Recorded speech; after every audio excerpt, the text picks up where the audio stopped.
I do have that founder itch. I'm keen to get involved with the team again and sort of build a company from scratch. There's nothing like it. And so I just want to make sure that the next company that I start is impact oriented. I want to get out of bed every day knowing that we're doing everything that we can to make as big of a difference as possible. Welcome to the Business for Good podcast, a show where we spotlight companies making money by making the world a better place. I'm your host, Paul Shapiro, and if you share a passion for using commerce to solve many of the world's most pressing problems, then this is the show for you. Welcome, friends, to the 54th episode of Business for Good, and I can assure you it is a truly inspirational one. That is because most startups fail. No, that's not the inspirational part. In fact, many startups that don't fail still don't have spectacular results, and no, that's not the inspirational part either. What is inspirational, though? Bryson defied those odds. By founding and running a company that was so successful, Instacart acquired it for a reported $65 million. Now, rather than retiring to a tropical beach with regular daiquiri service, Chris charted a different course for his new life. Instead of leisurely enjoying the financial fruit of his labor, Chris has decided to use his wealth to invest in alternative protein startups, seeking to displace animals in the food industry's supply chain. Convinced that the most good he can do in the world is to help divorce meat production from animal farming, Chris has already seeded a number of plant-based and cultivated meat startups with cash to hopefully drive them to the same kind of success he had as a startup founder himself. Additionally, Chris has now also decided to try his hand at serial entrepreneurship and is starting his own alternative seafood venture himself. Will Chris be like LeBron and bring home another championship for a different team? Will he be like Jordan and move from being a player to a coach for his new investees? How did becoming a multimillionaire change his life? Hear his inspirational tale in this podcast about Chris Bryson's wild ride to try to do good in the world. Chris Bryson, welcome to the Business for Good podcast. Thanks for having me, Paul. It's great to be here. It is awesome to be with you. So let's just get right down to it. Like 90% of startups fail. You are the founder of one of those rarefied 10% that didn't fail and that had a very lucrative acquisition. So let's get started talking about Unata. You started it when, in 2011, right? That's correct. Why? Why would you do this? Why did you have an interest in it, and what was Unata? Great question. So at the time, I'd spent about 5 years in the corporate world. And at the time when I left the corporate world and started Unata, I'd had this light bulb moment. We were working with a lot of retailers who were trying their best to understand how to work in a very digital world, how to sell to their customers now that we were all carrying phones in our pockets.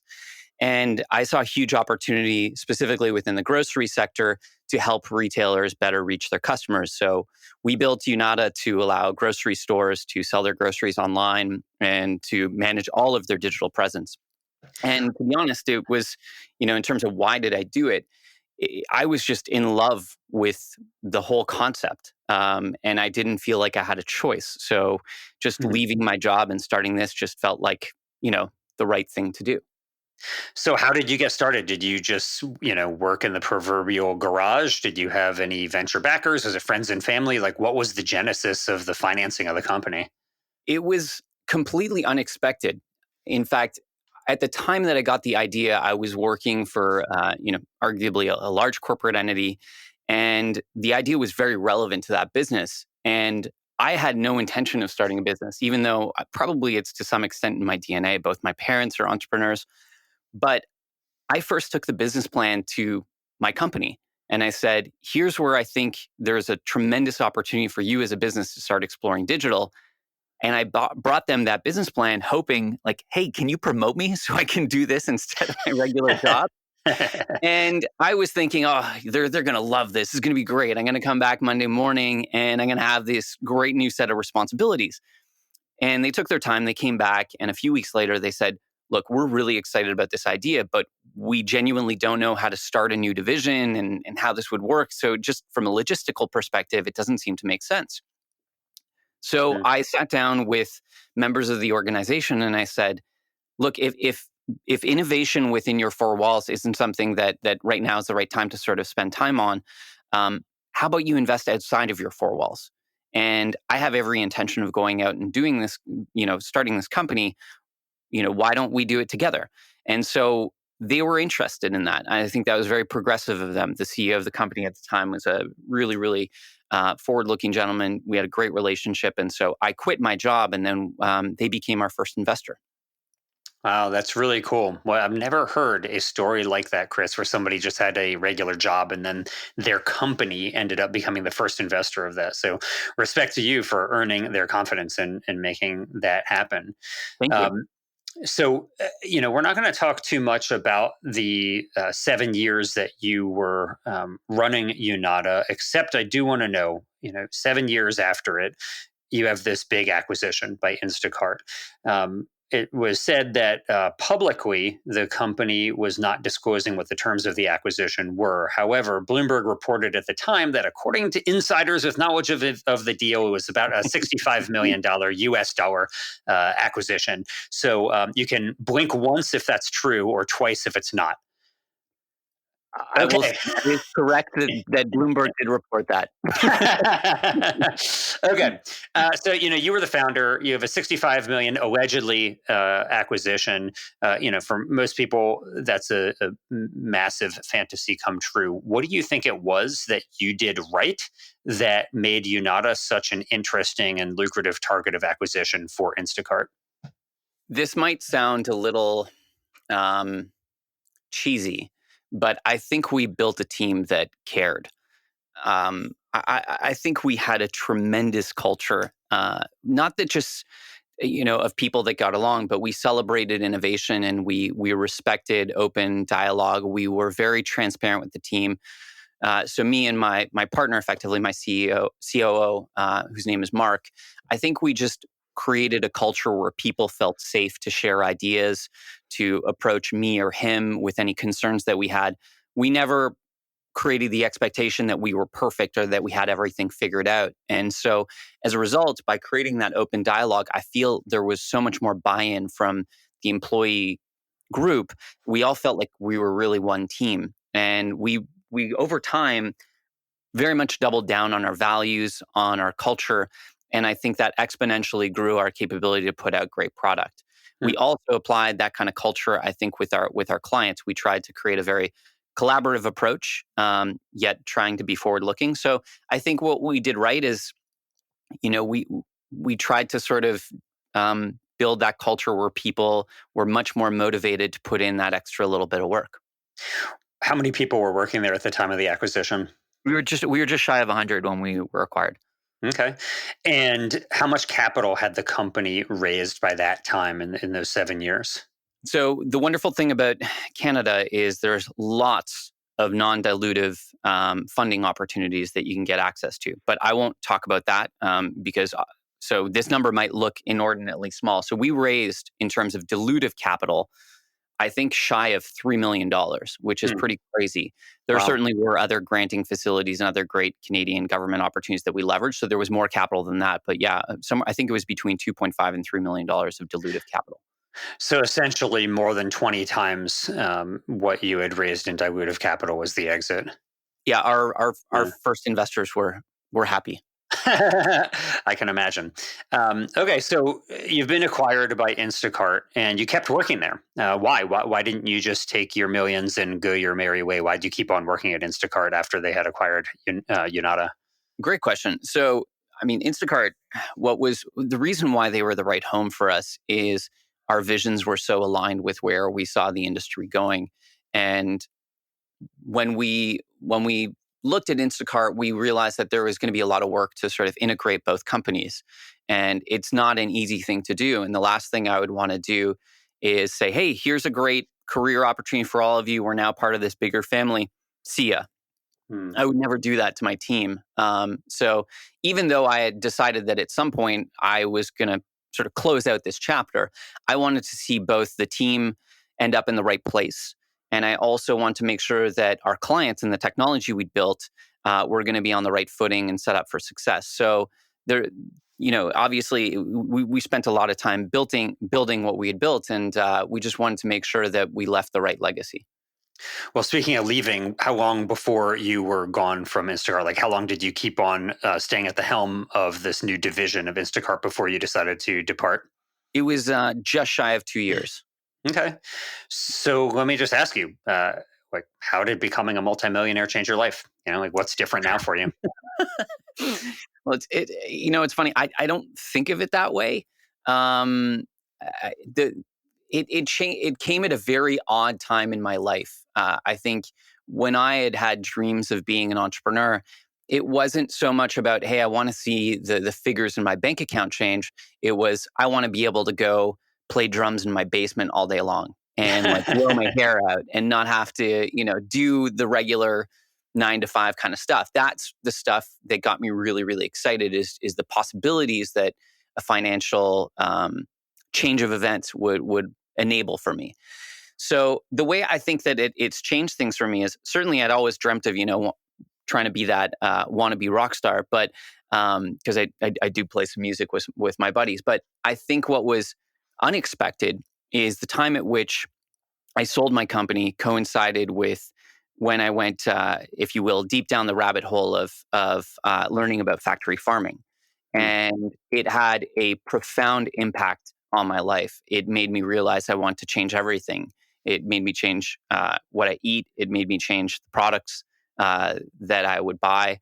And frankly, it has had a huge impact on what I've decided to do with all my resources, not just my money, but also my time. So while I probably had this not happened, had I not looked behind the curtain, I'd probably just, be figuring out how to start another software company and be working on some music. But I'm now spending a huge amount of my time instead coaching and investing in plant-based startups or alternative protein startups. I'm looking at potentially starting a company in that space. And I've also gotten involved with a bunch of wonderful not-for-profit organizations that are trying to make the world a better place. Well, that's awesome, and I certainly want to spend the bulk of our time talking about that. But first, you say you got a chance to look beyond the curtain. Why? Why did you get that chance? Did you see an ad? Did somebody hand you a brochure? Like, what was the genesis for you of going down that rabbit hole about learning regarding factory farming? It's hard to pinpoint one particular thing. I mean, I could rattle off probably about 3 to 5 that had a tremendous impact. So I started fostering pets at home, and I realized, for example, that I wanted to be able to scale that up. So in natural CEO kind of mentality, you're always thinking about, okay, well, how do I do this at a 10x, run rate of what I'm doing, but in 6 months? And you can't necessarily go from fostering a couple of animals to having 60 of them in your home. That just is not very practical. But it's sort of, as I was doing that process and thinking about scaling my impact, it was also becoming obvious to me that I was caring for one species, but not necessarily doing as much for others.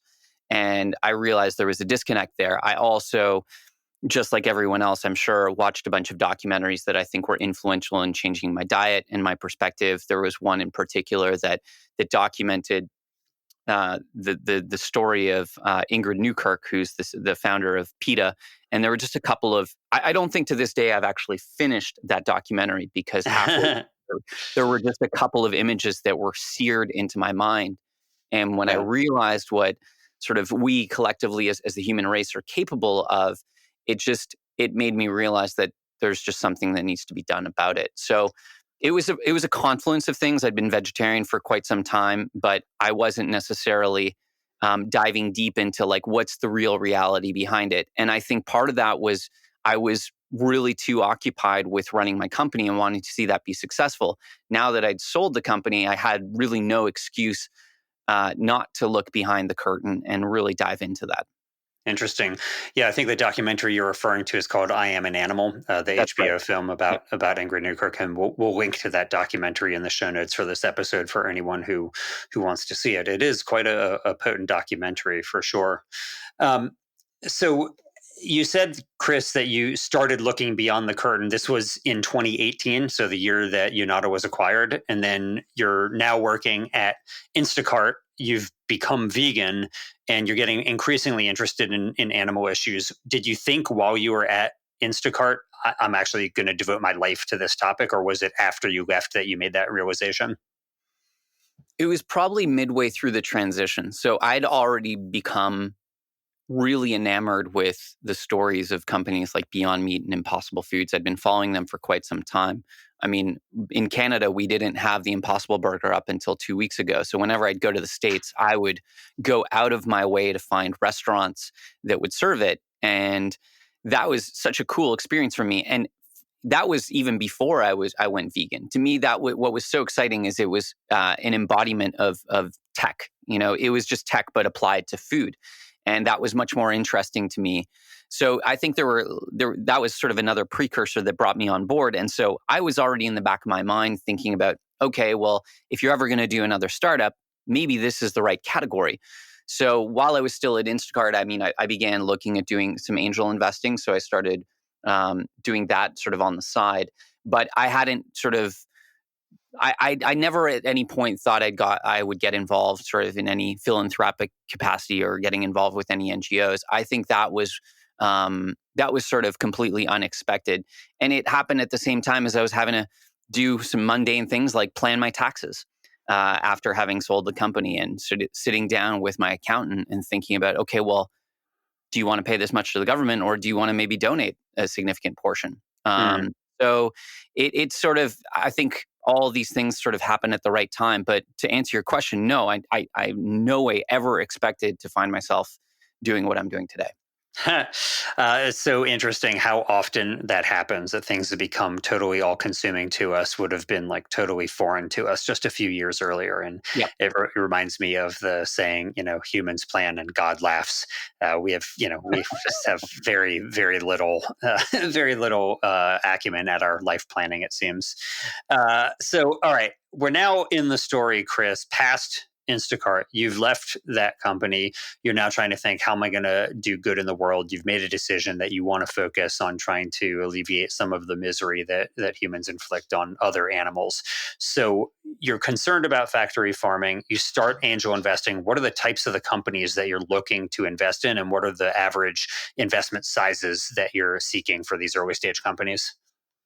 Great question. So the angel investment started, I think, about a year and a half ago. I started exploring what was out there. And at the time, you begin to form your own thesis as to what's going to be more successful. But the general broad categories are, there's everything from plant-based products to products that are created through fermentation or recombinant proteins. And then you have everything that's cell-based. And I've basically looked at and invested in all three categories. There's some that I believe I would rather put more in than others.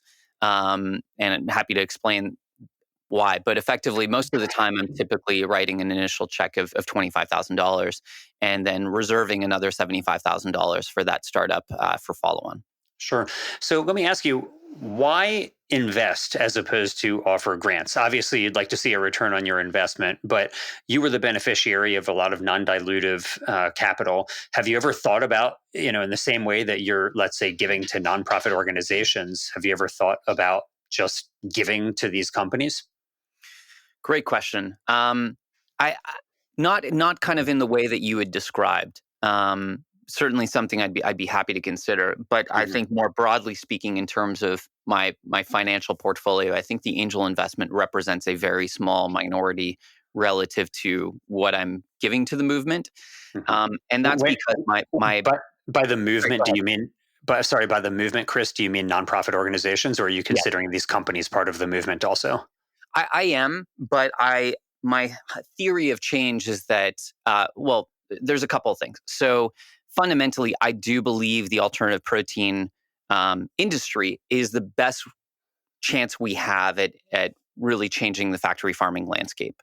Mhm. I think that great things can be accomplished with technology. I've seen it firsthand. I mean, we also have all seen it. We don't have CD players anymore, as much as I wish we did. To enjoy albums sort of front to back. But technology is really the best way to change human behavior. And so, applying that model to food is probably the best strategy that we have. That being said, in terms of why I think my investments are a very much a minority of how I'm contributing to the movement, that's because I think that at the end of the day, financial interest will prevail. So the for-profit motive is more likely to enable young startups to raise capital more so than a young NGO that's not going to provide that return to an investor. So Mhm. if you look at the movement itself, depending on who you talk to, the NGOs that are tackling factory farming collectively raise only about $200 million a year. Some people will say 150, some will say 250, but in the grand scheme of things, it's small. I mean, my guess is that the San Francisco and the New York Opera probably raise more, not for more funding from their donors than the entire movement against factory farming per year. So, to me, that seems like the area where you can do the most good. And so there was a wonderful gentleman that I met over the last couple of years. His name is Lewis Ballard, who is involved with the Open Philanthropy Project, and he introduced me to the concept of effective altruism. And I've tried to use that framework as a framework to influence where my funding goes, but also how I apply my time. Right. I guess you do have to, though, Chris, handicap it, right? So if you believe that these companies are going to be far more effective, if you believe that technology is far more effective than trying to, do what the nonprofit organizations are doing, even if the nonprofits have less money, it may be that the technology still is going to do more.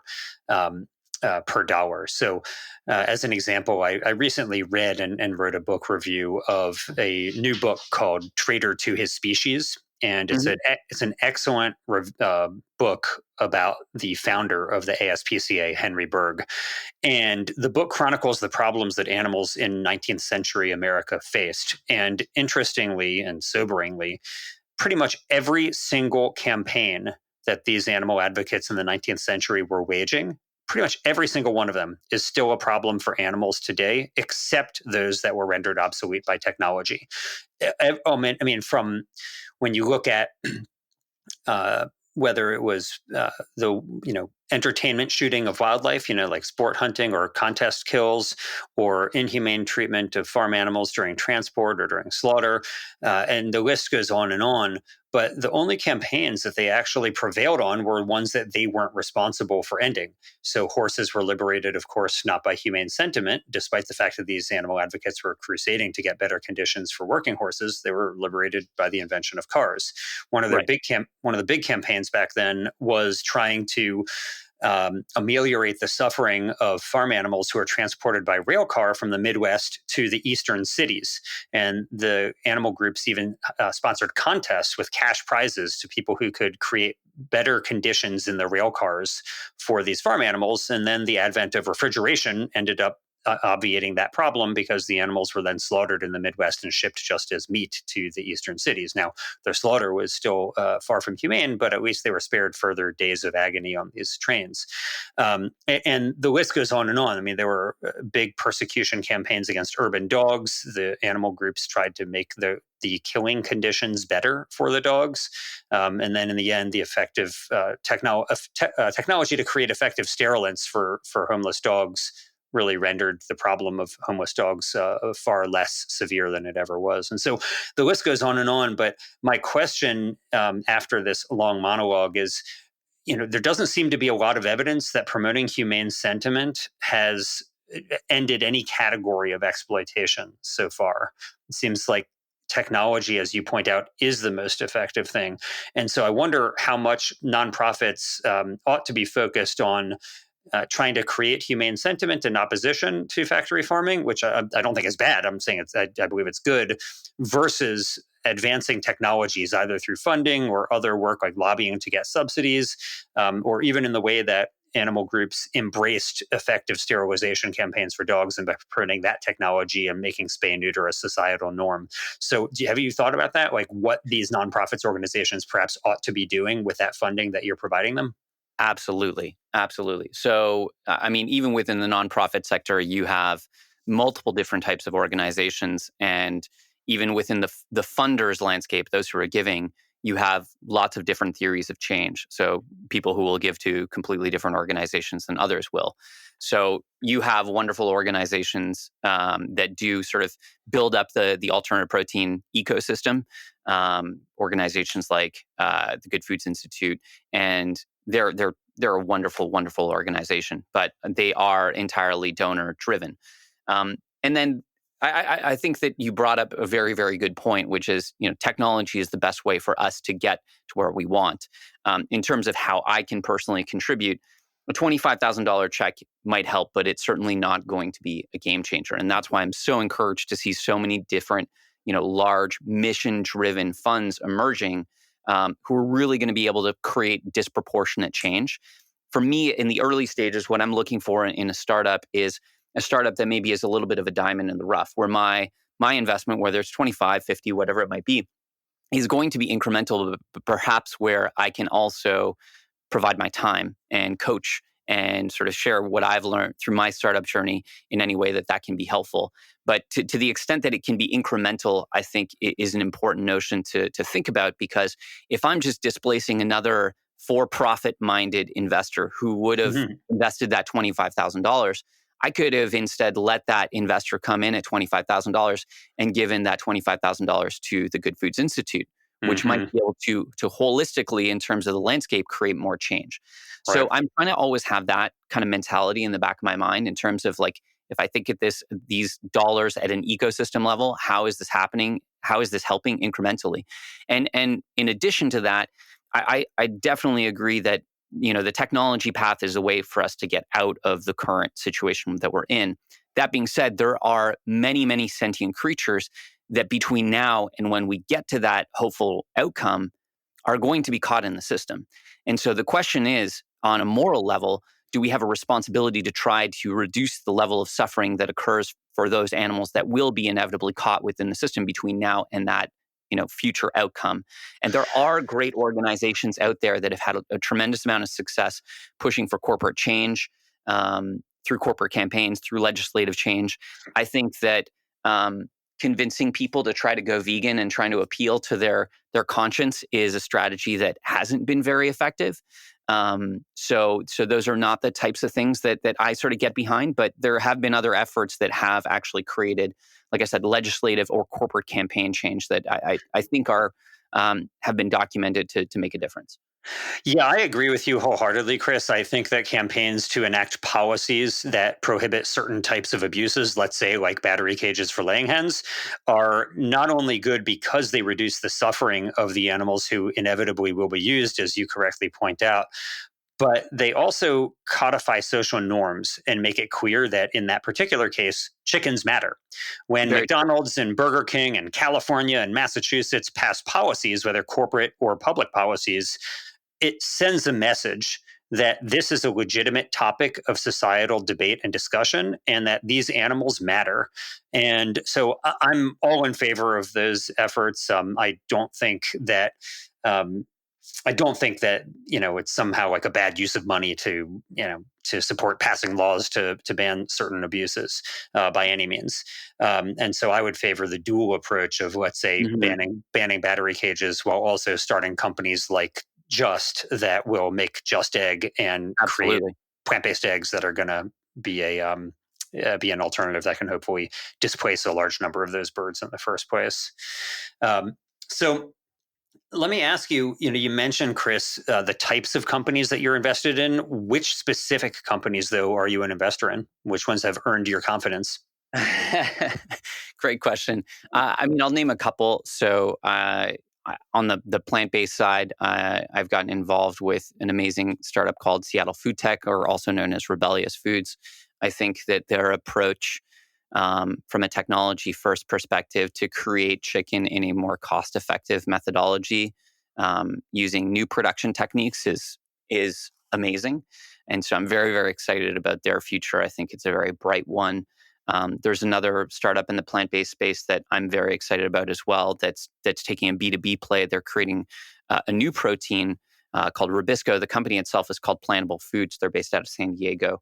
And what's interesting about the plant-based landscape is most of the products that we use leverage the same ingredients. We're very accustomed to seeing the same proteins on the ingredient label, from soy to pea protein to others, right? So, or wheat gluten, or some of the others. But there's a whole range of other proteins out there that have other benefits that might allow us to achieve more realistic foods, products that better emulate their meat counterparts. And so the protein that they're working with at Plantable, I think, is really, really exciting, has some amazing things going for it. I've also invested in the cultivated meat space. I've been particularly enamored with startups that are trying to do good as it relates to the ocean. And so there are a couple that I've invested in, like one called Avant Meats that's focused on the Asian market and creating seafood, cultivated seafood that's built for the Asian market. I'm very excited about them. And there's also one that's here in North America called Culture Decadence that is building, I guess is the wrong term, but they're making cultivated seafood for lobster and crab. And Oh, that's also that's a great. market that hasn't really gotten a lot of attention from a product development perspective. So very excited to see them do that as well. Sounds like a fantastic portfolio to have. And I certainly agree. In fact, I've routinely commented that the alternative crustacean market is one of the least explored areas for opportunity, not only from an ethical benefit. I mean, just think about the fact that it's currently considered normal to boil animals alive. I mean, future generations will surely be shocked that was a standard practice that we all not only accepted, but Hmm. often joked about, that we just boiled animals en masse alive. Yep, But also, those type of meats are just much more expensive, and so it's easier to compete on exactly. cost. Right Exactly. now, people are trying to compete on cost with chicken, which is extremely admirable for many reasons, but it's extremely cheap. Even beef is pretty cheap, but when you start talking about lobster and crab, now you're talking about making it a far more level playing field to compete on Exactly. cost. So I'm certainly rooting for the success of all the companies that you mentioned, and actually, Rebellious Foods is going to be on the show in just a little bit. We've already scheduled that interview, so get ready to talk to Christy. But also, I really hope, in particular, that the crustacean market will explode and see what can happen there for alternative crustacean. So, Chris, when you're thinking about your investment strategy, are you looking for companies that already exist? Are you asking people to start companies? Have you considered that? Is there any white spaces that you wish existed that you are encouraging people to start, and you would be an early stage investor for them? Do you wait for them to come to you? Do you seek them out? Like, what's your strategy as an angel investor? It's all the above. Cool, cool. I don't think yeah. I mean, I would love to see way more alternative protein companies being formed. I don't think we have enough yet. I still worry that we will look back in 10 years. I think there is a possible outcome or a possible future where in 10 years we look back and we look at the plant-based movement that's happening right now and all the efforts that are going into cultivating, and we think, oh, that was a fad. Or at least, people who aren't part of the movement look at it that way. And certainly that's not an outcome that I think any of us want to see happen. But our odds will be increased if we have more competition, if we have more startups, which will lead to better products, which will lead to more customer adoption. And I think there are lots of existing white spaces. The seafood category is one where we only have about 20 companies really competing in that space on the plant-based side. And in the cultivated side, I think there's only about 10. So there's really not a lot going on in terms of seafood. Mhm. There's a lot of types of meat that just haven't been explored. We still haven't seen a chicken product come out to the market. I mean, I know that companies like Beyond will probably release that, but we can't put all our eggs in one basket, so to speak. And customers well, don't only want to see one brand; they want to see multiple brands, and that's good for the well, customer. It's good for competition. So, turkey hasn't been tackled. Ham, the list kind of goes on and on and on and on. So, I still, to answer your question, I want to see way more companies created. So, for example, I was part of a presentation where a bunch of students from UC Berkeley were presenting their class projects, and there were a couple that were working on alternative seafood products. And I remember reaching out to both of those startups or both of those class groups and sitting down with them and saying, hey, what you're working on could actually be a real company. You should really pursue this. And in fact, one of them I'm speaking to, I think tomorrow to review their deck. They're looking at potentially doing this after they leave school. So I do think we need to celebrate entrepreneurship, encourage it.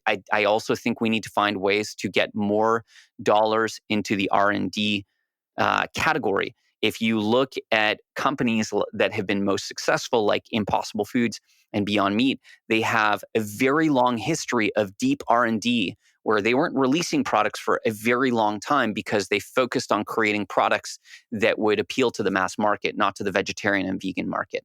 And that can only really be accomplished if you're going to put in the time and the money. And so it's great if we want to create, new products that haven't been tried before, like or whatever it might be. But if we're not willing to put an adequate amount of time into R&D to try new processes, new ingredients, we're ultimately not going to create products that are going to go much beyond the vegan or vegetarian market. Right, which is, of course, a very small market. Yes. Sadly, I mean, the percentage of vegetarians has really not changed in North America for decades, very sadly. So, and even worse is that per person meat consumption continues to increase, not decrease, even despite all of the progress that we're talking about here on a per person basis. Even as population grows, but on a per capita basis, meat consumption continues to rise, emphasizing just how important it is to have more success in this category, both for the companies that are here now and for the companies that have yet to be founded. So, speaking of, Chris, companies that have are either yet to be founded or are in the nascency of their founding, you hinted earlier that you are thinking about starting your own company, not just not just funding other companies, but actually founding your own. So, what is this mystery company that you want to do? Does it have a name? What's it doing? Have you started the R&D process? Tell us, the new Yeah, Chris Bryson. it's not meant to be a mystery per se, but it is a result of what I've seen through my very short time in the angel investment world, with observations sort of similar to what I was saying before, that we don't have enough companies being started, that there aren't enough tackling the seafood space. So, and my other observation is that I think that while it's been great to see a lot of cultured meat companies be started over the last few years, that it almost seems like I feel recently that I've seen way more pitches for cultured meat startups than I have for plant-based. And it's almost like we've sort of jumped to that next category. And I feel like there's this tremendous ocean, no pun intended, of R&D that's been skipped over. And I still think there are tremendous opportunities in the plant-based space for plant-based seafood, but also for other plant-based meats. So that's the category I want to look at. And my other observation, like I was saying before, is that I think we need deeper investments in R&D. So the way that I'm looking at starting my next company, because I do have that founder itch. I'm keen to get involved with a team again and sort of build a company from scratch. There's nothing like it. And so I just want to make sure that the next company that I start is impact oriented. I want to get out of bed every day knowing that we're doing everything that we can to make as big of a difference as possible. And so I think the best way to do that is to start with some really great foundational science. And what I'm doing currently is I'm working with a few different research facilities and university labs to conduct different experiments related to alternative seafood. And so I'm hoping that over the course of a short period of time, by sort of casting a wide net, working with multiple different facilities, that we're going to stumble across some exciting stuff. And then based on that early science, we'll be able to go out and then, build a real company, raise some venture capital, and try to do as much as we can. Yeah. Well, Chris, I got to hand you one thing. You have so far in this conversation talked about putting all of our eggs in one basket when talking about chicken. You've talked about an ocean of opportunity and now casting a wide net. So your skill and acumen at puns is hopefully going to be as strong as your serial entrepreneurship here with this new company that you're founding. So I appreciate it. Thank you. we'll be very much looking forward to hearing how that goes and talking about what type of cool work you're doing when you're ready to do that. But I do want to just comment about the point that you made regarding cultivated meat and plant-based meat. And so, if you look at plant-based meat, which has been on the market for decades, it's still less than 1% of the total meat market. Mhm. I mean, plant-based milk or fluid milk is, 13% of the category now is plant-based. Sadly, with cheese, it's very far from the case, but with Right. fluid milk, that is the case. And with plant-based meat, it's just nowhere near that. I mean, it's tiny. It's less than 1%. In fact, as Christy Lagawi, the founder and CEO of Rebellious Foods, points out, right now on a volume basis, plant-based meat is less than half of 1% in Right. America of all of the meat that is produced. And then if you look at cultivated meat, it's still 0.0%. And it's still very expensive. And plant-based meat is still much more expensive than commodity meat. Beyond Meat's goal, they say, is that by 2025, they'll be cost competitive with commodity beef. And beef, of course, is the most expensive of the regular types of meat that people eat. So I think that there's a long way to go here for both of these categories, and they're both still in infancy. Like plant-based meat may be in infancy, whereas cultured meat is embryonic, but both of them are at a very early stage, and it's going to take some time for both of them to actually make the type of dent in the market that milk has made. And even with milk, with plant-based milk, 9 out of 10 cartons of milk still sold are coming from cow's milk. So there's still a long way to go. So I am extremely bullish on these technologies, but I think it's important to recognize just how nascent both of them are. Yeah, you're absolutely correct. I think what's most exciting is that you can't re-engineer a cow. It is what it is. But the beautiful thing about and obviously, I mean, there are certain species that have obviously been bred to sort of improve their efficiencies. But I guess what's most exciting about the plant-based space is that you can put out a new version of that product every year. So you see all these companies that are effectively taking that iterative software development mentality that's been pushed by Silicon Valley, and you're now applying it to food tech. So Beyond is going to put out V2, V3, V4, and so on and so forth. And you're going to see that with every large plant-based food company. So by the time they get to V10, it's arguably going to be better, cheaper, all around. Better for you, better tasting, all that kind of good stuff. So I think that while it might take a long time, it will come faster than it feels, and a lot can be accomplished in 10 years. So I'm very, very bullish on the potential for plant-based foods. We're, as you said, very much still in the first inning.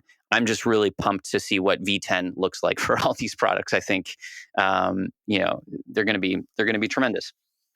Yeah, I'm hoping that it is truly the difference between, the idea of what film was like, let's say, 50 years ago, and what digital film is like today. I mean, I remember when actually 1 hour photo came out, and I was so Right. psyched. I was like, I can't believe we're going to get our photos in 1 hour. And now, I mean, imagine if it took 1 minute. I mean, just think about how irate people would be if it took one Yep. minute to get a photo. I mean, people would be rioting. So hopefully there will be that level of advancement and that level of difference when we get to V10. For sure. Yeah. So, Chris, you've accomplished a lot. It's a very impressive story that you've had from success as an entrepreneur and now working as an investor and now as a serial entrepreneur. For people who would look at you and say, wow, that Chris Bryson dude, really admire him. Are there any resources that you'd recommend, whether books or speeches or videos or anything else that have been helpful for you that you would recommend to other people who maybe want to try to emulate some of the success that you've had in their own careers? Sure. I will admit a little bit of a secret that I haven't told many people before. So over the course of the 7 years that I was running Unata, I think I might have only read like 2 books. And I'm mildly embarrassed to admit that, but I've reflected upon that since and thought about, well, okay, we very much have a culture that says, okay, you have to read as many books as possible. And I know a lot of brilliant CEOs that are able to do that and amass the information, and it really motivates them. And so if you step back and think about, well, what is that resource that you're consuming, and what is the benefit of it? I think as an entrepreneur, there are really 2 kind of boxes you're trying to check, whether it's watching a video or reading a book or doing whatever that practice might be. And one is to refill the tank in terms of enthusiasm, because at the end of the day, startups run on hope, and you need to fill up the tank as much as you can, as often as you can. And then the second one is to be able to sort of not just have hope, but be able to be creative and to think about the bigger picture. Because when you're working on a startup and you're putting significant hours into it, it's very difficult sometimes to pull yourself away and think about the bigger picture. You get caught in kind of the day to day. And so sometimes you're sort of grinding away and you forget about kind of the bigger mission, and you don't spend enough time thinking about the bigger picture. So what I love about, whether it's a book, or I got this sometimes by going to a conference, right? I would go to a conference and it would take me out of the business for a day or two. And it wasn't so much the content of the conference was great. it gave me a chance to be creative and think about the bigger picture and walk away with like a whole bunch of ideas. So I think the process of pulling yourself out of the business, out of that kind of minutia, I think is super important. And then, filling the tank in terms of energy is really, really important. So to answer your question, one of those two books, I remember I read, the Elon Musk biography, and that just got me super fired up. I don't know that it necessarily took away any ideas or, I started waking up at 5 a.m. as a result of it or anything like that. I didn't change any sort of fundamental practices that I had, but it got me fired up. It inspired me. So I think you need to find resources that inspire you to keep going. And then secondly, you need to have, whether it's a book or a process or whatever does it for you, you need to find a way to pull yourself out of the business. And one of the most helpful resources that I started adopting in the last couple of years leading up to the sale of the company is I joined a founder forum group where every month I would sit down with 8 or 9 other tech CEOs, and it would be the same group that would meet every month, and we would talk about the progress of our business, but not also the progress of our personal lives. And what was really cool is you had to spend the night before thinking about, what have I accomplished in the last 30 days? And by meeting with the same group every month, you're effectively having this audience that is going to hold you accountable to what you said you were going to do. And it makes you think about the bigger picture. And so that's just one example. It could be that every Monday morning or every Friday afternoon, whenever it is, that you go on an hour-long walk. I just think that to answer your question, you just need to figure out how to satisfy those bigger objectives of, how do I stay fired up? How can I refill the tank? And 2 is, how do I make sure that I have a methodology that pulls me out of the business, that forces me to think about the bigger picture. Interesting. All right. Well, speaking of the bigger picture, Chris, are there any companies right now that don't exist that you wish existed? Are there any suggestions that you have for listeners that maybe they ought to start company X and that might even earn some of your angel investment if they did so? I still think, I've said this already, but we need more plant-based startups. I think we also need a lot more fermentation-oriented startups. So I'd love to see startups that bring those two technologies together. Obviously, that will make a much more complicated R&D roadmap, but I think we need to be ambitious at the same time. So companies that can combine plant-based ingredients with recombinant ingredients, pretty much taking the playbook from Impossible Foods, to create new kinds of meat that haven't been created before, whether that's seafood or it's land-based. I think there's still tremendous opportunity. So it's not terribly novel relative to what we've already spoken about, but I think that is where the need is most acute. Yeah, for sure. And I certainly agree with you that I believe that fermentation, both the type that you're talking about with acellular agriculture, but also just fermentation in the more conventional sense, can have a tremendous impact on changing foods to make them more suitable for the purposes that would actually do good in the world. So Absolutely. I'm a big believer in the F word, fermentation, and if you have a cool fermentation alt protein idea that you think that Chris would be interested in, now you know. Maybe there's $25,000 coming your way if you have a really awesome business plan. Who knows?